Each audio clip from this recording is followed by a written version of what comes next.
9번째 철학 시간에는 스토아 학파에 대해서 다루겠습니다. 스토아 학파의 인물로 살펴볼 인물은 키티오네 제논, 에픽테토스, 세네카, 마르쿠스 아우렐리우스를 살펴보도록 하겠습니다. 스토아 학파는 헬레니즘 시대에 만들어진 전기 로마 시대까지 이어진 학파입니다.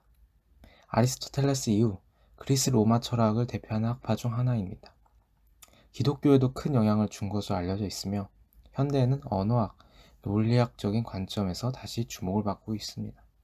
스토아 학파는 키티오네 제논이 창시하였다고 알려져 있습니다. 아테네로 온 제논은 자신의 철학 사상을 만들었는데 주로 에피쿠로스의 사상을 비판하며 다닙니다. 다양한 인물들이 있었는데 주요 인물로 살펴볼 사람은 로마 황제의 네로의 스승 세네카와 노예 에픽테토스, 로마의 황제로 높이 평가받는 마우르쿠스 아우렐리우스 등이 있습니다. 현대 스토아파가 다시 생겨나 관심을 받고 있는 중이며 영향력을 끼치고 있습니다. 스토아파의 대표적인 사상은 금욕주의입니다. 우선 스토아파는 유물론적 입장을 가지고 있었습니다. 에피쿠로스 학파와 크게 다르지 않았죠. 영혼은 불에 의한 물질이라고 보았는데 이는 헤라클레이토스의 사상을 이어받은 것입니다. 더 나아가 세계 또한 물질로만 이루어졌다고 보았는데 후기에 갈수록 이러한 경향이 약해지게 됩니다. 이들의 주요 입장은 우주 자연 세계는 인과적 질서, 필연적인 관계로 이루어졌다고 여겼습니다. 이는 결정론적인 입장으로 질서는 로고스, 이성에 의한 것이라고 보았죠. 로고스 이성을 인간이 파악하고 따라야 하는 것입니다. 이는 자연과 조화를 이루는 것이죠. 그렇게 하기 위해선 아파테이아를 주장합니다. 이 아파테이아는 질서를 따르는 태도로 정령과 욕망에 지배당하지 않는 평정심의 상태로 금욕을 의미합니다. 이성을 따르기 위해선 감정, 욕망의 충동이 흔들리지 않고 초연한 태도를 가져야 하기 때문이죠. 그래야 자연과 질서의 조화를 이루며 삶을 살아갈 수 있기 때문입니다. 어떠한 고난, 역경이 일어나도 필연적으로 일어나는 질서임을 받아들여 좌절하지 않고 초연한 태도를 가져야 삶을 능동적으로 받아들이며 나아갈 수 있는 것입니다. 여기서 정해져 있는데 어떻게 삶을 능동적으로 살아가는지 의문일 수 있습니다. 근데 욕망에 지배당하고 불안에 떨며 삶을 제대로 마주하지 못한다면 노예로 이끌려 다니며 얽매이는 삶일 것입니다. 하지만 아파테이아로 욕망을 절제하고 평정심으로 바라본다면 온전히 삶을 마주하며 이끌리지 않고 수용하며 자신을 바라볼 수 있습니다. 그러한 자세로 스스로가 흔들리지 않으며 자연의 질서에 따른 삶으로 능동적인 자유의지를 행하는 것이죠.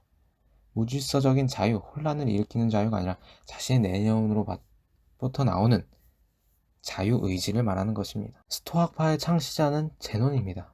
이 제논의 역설, 앞에서 보았던 엘레 학파의 제논과 다른 인물인데 그렇게 키티온의 제논이라고 부릅니다. 키티온의 제논은 우연이란 없으며 자연 법칙에 따라 정해져 있다고 보았습니다. 이어서 신을 말하는데 신은 불타는 세계 정신이고 신은 육체가 있는 실체이며 우주 전체가 신의 실체를 형성한다고 보았습니다. 운명은 물질을 움직이는 힘이고 섭리와 자연도 이를 의미합니다. 이러한 주장이 기독교 사상에 영향을 주게 된 것이죠. 제논은 덕을 가장 중요한 것으로 여겼습니다. 우리가 네코마커스 윤리학에선 탁월성, 덕, 이 두 가지의 의미로 살펴보았는데 아리스토텔레스의 철학을 이어가는 것입니다. 덕은 자연과 일치하는 의지 속에서 존재하고 얻기 위해서는 선을 행해야 한다고 말합니다. 덕은 탁월함으로 번역되기도 하는데 자신의 본성에 부합되어야 하며 조음을 가지는 선을 추구해야 한다는 것입니다. 이를 추구한다면 현자로 여겨지는데 제논은 현자는 감정의 영향을 받지 않는 한결같은 상태라고 말합니다. 제논은 죽음 또한 두려워하지 않았습니다. 이는 필연적임을 인지하였죠. 그래서 죽음을 기다리지 않고 죽음이여 내게 오라 라고 말한 뒤 스스로가 숨을 참으며 자살했다고 여겨집니다. 두 번째 스토아 학파는 세네카입니다. 그는 로마의 정치가로 알려져 있는데 로마 제국의 폭군으로 알려져 있는 네로 황제의 스승이었습니다. 황제를 암살하려는 음모에 휩쓸려 네로에게 자살을 명받게 됩니다. 그 상황에서 세네카는 자신의 죽음을 받아들이고 자살을 하였습니다. 지금 보이는 사진이 자살하기 전 제자들이 도망치자고 소크라테스처럼 설득하는 사진입니다. 그림이죠. 평소 그는 소크라테스를 존경했는데 그의 죽음과 자신의 죽음이 비슷하다고 생각했습니다. 또한 소크라테스가 죽음으로 위대해졌다고 보았고 기꺼이 운명으로 죽음을 받아들입니다. 세네카는 자연과 조화를 이루기 위해선 도덕적인 삶을 살아야 한다고 말합니다. 그러한 도덕성을 지닌 현자가 다른 사람들을 지식과 행복으로 이끌어가도록 해야 한다고 보았죠. 이성을 통해 감정을 통제해야 하는데 그중 분노에 대해 특히 강조합니다. 그는 분노를 광기와 악으로 보고 이에 이끌리면 노예 상태에 불과하다고 합니다. 자신을 잃어버리고 감정에 이끌려 타인에게 피해를 주고 악을 행하기 때문이죠. 분노에 이끌리지 않으면 다른 사람들이 분노하고 있는 모습을 관찰한다면 자신이 스스로 깨치게 된다고 말합니다.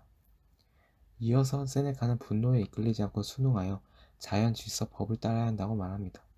그것에 순응하면서 이성을 통한 삶을 살아야 한다고 본 것이죠. 하지만 세네카의 실제 삶은 세속적이었다고 여겨지며 정쟁에 휘말려 자신의 죽음까지 이르게 되었죠. 죽음을 받아들이면서 초연한 태도를 보이긴 했지만 말입니다. 세 번째 스토아학파는 에픽테토스입니다. 그는 노예로 살다가 해방이 되어서 나중에 행정관의 자리까지 오르는 인물입니다. 그가 노예 시절 주인이 그의 팔을 꺾어도 평정심을 유지하자 더 심하게 꺾어버립니다. 그는 팔이 부러지게 될 것이라고 차분히 말했지만 결국 주인이 부러뜨려 버립니다. 그러자 에피테토스는 팔이 부러진다고 하지 않았느냐 라고 다시 말하면서 끝까지 평정심을 유지했습니다. 말 그대로 아파테이아를 제대로 실천한 것이죠. 에픽테토스는 인간은 저마다 연극 속의 배우이고 신이 배역을 정해놓았기 때문에 배역이 무엇이든 우리의 배역을 훌륭하게 연기하는 것이 우리의 의무라고 합니다. 이는 정해진 질서에 따라야 한다는 의미입니다. 배역이 있기에 그러한 감정 욕망에 이끌리지 않고 자신의 운명을 제대로 마주하라는 것입니다. 또한 이미 결정되어서 자신의 행동으로 바꿀 수 없는 책임을 질 수 없는 것과 결정되지 않은 자신의 행동으로 책임질 수 있는 것을 구분합니다. 자연재해, 전쟁, 수명, 사회적 지위, 권력 등은 자신이 어떻게 할 수 없는 외적인 힘입니다. 육체적인 고통, 즐거움, 쾌락 또한 나 자신에 의해 나타나는 것이 아닌 외부에 의해 느껴지는 것들이라고 합니다. 그렇기 때문에 에픽테토스는 자신이 어떻게 행동하는지에 따라 자신의 자유를 행하고 도덕적인 책임을 가지며 자신의 삶을 살아야 한다고 말합니다. 앞에서 말했듯이 신분이 노예였지만 이후 행정관의 자리까지 오른 그는 외적인 힘에 얽매이지 않고 자신의 행동을 통해 자연과 조화를 추구하며 삶을 능동적으로 이끌어냈다고 할 수 있습니다.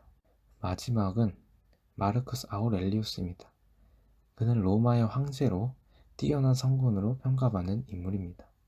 아우렐리우스는 플라톤이 주장한 서리당의 본모습이라고도 할 수 있습니다. 그는 명상록 자신의 저서에서 우주적 이성에 따라 일어나는 일은 결코 나쁜 일이라고 할 수 없다고 말합니다. 또한 인간이 지금 이 순간에 죽음을 맞이할 수도 있기에 매 순간 행동과 사고를 바르게 하라고 말하죠. 삶은 우주와 조화를 이룰 때 선하며 우주의 섭리에 따르는 것입니다. 이러한 운명을 받아들이며 외적인 욕망에 흔들리지 않고 내적인 평정, 경건한 마음을 가지며 살게 된다고 말합니다. 아우렐리우스의 이러한 철학은 통치에서 나타나죠. 만인을 위한 같은 법이 존재하는 정치를 해야 한다고 하며 동등한 권리와 언론의 자유를 존중하는 통치와 피지배자의 자유를 존중하는 앙정체제를 가져야 한다고 말합니다. 그는 통치자로서 인간은 남을 위해 존재한다고 말합니다. 그렇게 덕을 갖고 인류를 사랑하며 선으로 다스려야 한다고 말하죠. 로마가 주장하는 인류 전체를 세계의 시민으로 여기는 세계 시민주의의 모습이 나타나는 것입니다. 이를 실천한 아우렐리우스는 진정한 철인왕의 모습으로 수많은 위기에서도 나라와 백성들을 위해 헌신했다고 여겨집니다. 그는 죽음 또한 두려워하지 않았습니다. 그는 헤어지는 경우에 남은 사람들을 고약하게 대하지 말라고 하며 가족들과도 격렬한 감정에 휘둘리지 않고 부드럽게 이별하라고 말합니다. 죽음을 포함해 이 모든 것이 아주 자연스러운 과정이라고 말합니다. 철학자의 모습과 황제의 모습이 조화를 이룬 위기인이었던 것이죠. 스토아학파는 모든 인간이 똑같은 이성을 가지고 있다고 말하며 세계주의로 나아갑니다. 그중 자연법을 말하는데 일반적인 모든 지식의 기초를 이루는 제1원리에서 도출되었습니다. 자연의 법칙에 의해 나타나기 때문에 보편성을 가지고 인간과 무관하다고 여겨집니다. 자연은 우주이며 어디에나 있는 것입니다. 또한 자연은 로고스 이성의 질서를 따르는데 인간은 그것을 파악할 뿐입니다. 이러한 관점에서 자연에 따라 만인이 동등하다고 주장합니다. 그렇기에 가족, 친구, 동료, 인류 전체를 사랑하라고 말하죠. 인간의 기본적인 권리, 자유, 평등, 생명권 등이 이에 해당하는 것입니다. 또한 현실사회의 실제 법인 실정법의 근거가 되어야 한다고 보았죠. 스토아학파의 자연법은 이후 근대에 큰 영향을 미치게 됩니다. 최종 정리. 스토아학파는 에피쿠로스 학파와 대조되면서 많이 이야기되지만 이 둘의 학파가 이야기하는 것은 크게 다르지 않습니다. 둘 다 마음의 평정을 이야기하며 절제된 삶을 조화로 추구하며 만족하는 삶을 말하기 때문이죠. 차이가 있다면 스토아학파가 더 초연하고 수용적인 태도를 가지고 있습니다. 스토아학파는 필연적인 운명을 맞서거나 부정하지 않으며 수용하고 받아들입니다. 이는 좌절하여 무기력한 상태가 아니라 흔들리지 않고 무너지지 않는 경건한 경지로 삶을 살아가게 한다는 의미입니다. 우리의 삶이 흔들릴 때 운명을 받아들이고 당당하게 삶을 마주하는 자세가 스토아학파가 추구하는 자세입니다. 죽음이 와도 두려워하지 않고 맞서는 것이죠. 거기서는 금욕주의, 평정심, 욕심이 부리지 않는 초연한 상태가 중요한 것이죠. 이러한 것이 가능한 이유는 정해져 있기에 초연한 태도로 자연의 질서에 맞게 조화를 이루며 삶을 살아가기 때문입니다. 여기서 자유의지가 있지만 그것은 덕을 통해 질서를 따르려고 할 때 진정한 자유이며 조화를 나타내기 행복에 이를 수 있게 되죠. 이것이 스토아학파가 추구하는 자연, 우주, 세계와의 조화이자 행복입니다. 이후 중세시대에 들어서면서 가톨릭 철학에서도 많은 영감을 주며 근대에서도 영향이 나타나게 됩니다. 여기까지가 서양 고대 철학이었고요.